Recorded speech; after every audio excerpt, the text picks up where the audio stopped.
Assalamu alaikum, I'm Aisha and you're watching Samaa News. Here are today's headlines.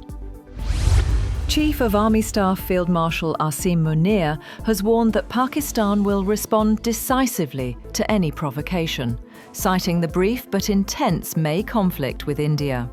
Speaking during a luncheon for Jordan's King Abdullah II in Islamabad, he said that Pakistan's army fights in the name of Allah and will never be intimidated.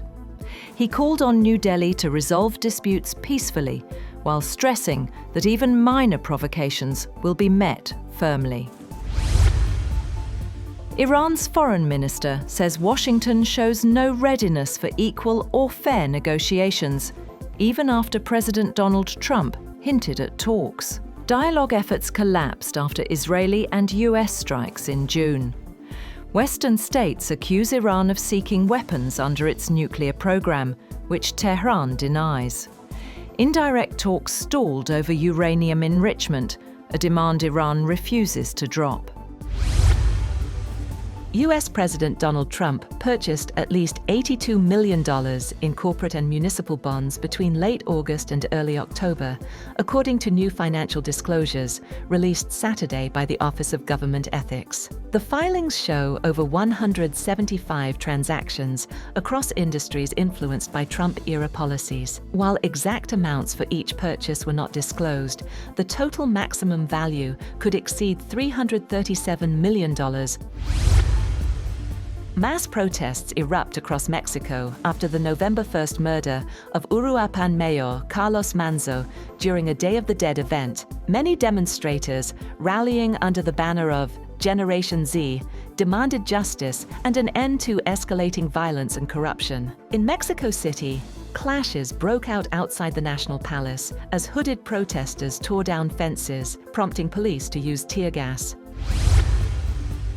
Benjamin Netanyahu says there is no change in his stance on a Palestinian state, even as US-backed diplomacy points in that direction. Speaking at a weekly cabinet meeting in Jerusalem, he warned that Hamas would be disarmed the easy way or the hard way. He also said he had ordered a tougher response to rising settler violence in the West Bank. Palestinians in Gaza City have launched a major rubble removal campaign with support from UN agencies and local groups. Organisers say it is the first step in dealing with 60 million tons of debris left after 2 years of war. The drive comes as Gaza remains split between Israeli military control and Hamas-held areas, with reconstruction plans still uncertain and costs estimated at $70 billion. Russian President Vladimir Putin and Israeli Prime Minister Benjamin Netanyahu spoke by phone Sunday, reviewing Middle East developments, including the Gaza ceasefire, Iran's nuclear program, and Syria. The call, initiated by Putin, continued a series of discussions between the two leaders. Russia's foreign ministry said the talks also covered the exchange of detained persons, with the United States absent from the UN's COP30 climate summit in Brazil. For the first time in 3 decades, China is taking a central role in global climate diplomacy. China's pavilion dominates the conference grounds in Belém. Clean energy executives present plans in English to international audiences, and diplomats work behind the scenes to drive constructive talks. Ukraine's President Volodymyr Zelensky says his country will receive gas imports from Greece to cover winter demand as Russian strikes hit domestic production. In a statement, he said that nearly €2 billion in financing has been secured through European partners, banks, and US support. Kyiv is also expanding supply routes through Poland and working with Azerbaijan on long-term contracts.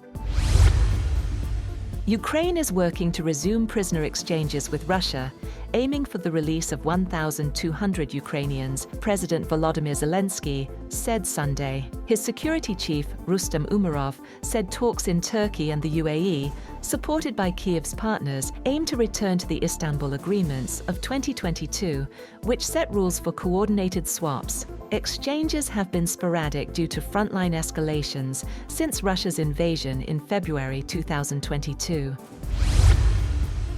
Britain unveils its biggest overhaul of asylum policies in modern times, taking cues from Denmark's strict system. The Labour government aims to curb small boat crossings from France and reduce taxpayer-funded support for certain asylum seekers. The Home Office said the changes will revoke housing and allowance support for those who can work but refuse or break the law, prioritising aid for migrants contributing to the economy. Further details are expected Monday from Home Secretary Shabana Mahmood.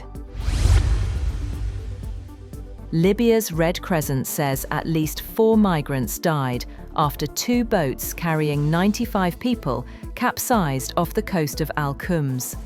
One vessel held 26 Bangladeshis, 4 of whom drowned. The second boat carried nearly 70 others from Egypt and Sudan. Images show bodies recovered and survivors receiving treatment. Libya remains a key, dangerous route for migrants trying to reach Europe. And Storm Claudia has killed 3 people and injured dozens in Portugal. An 85-year-old British woman died when a tornado hit a camping site in Albufeira. Earlier, an elderly couple drowned in Fernão Ferro as floodwaters rose overnight. President Marcelo Rebelo de Sousa offered condolences, while authorities keep the Algarve and nearby districts under amber alert. That's all for now. For more updates, visit www.samaa.tv. Thank you for watching Samaa News.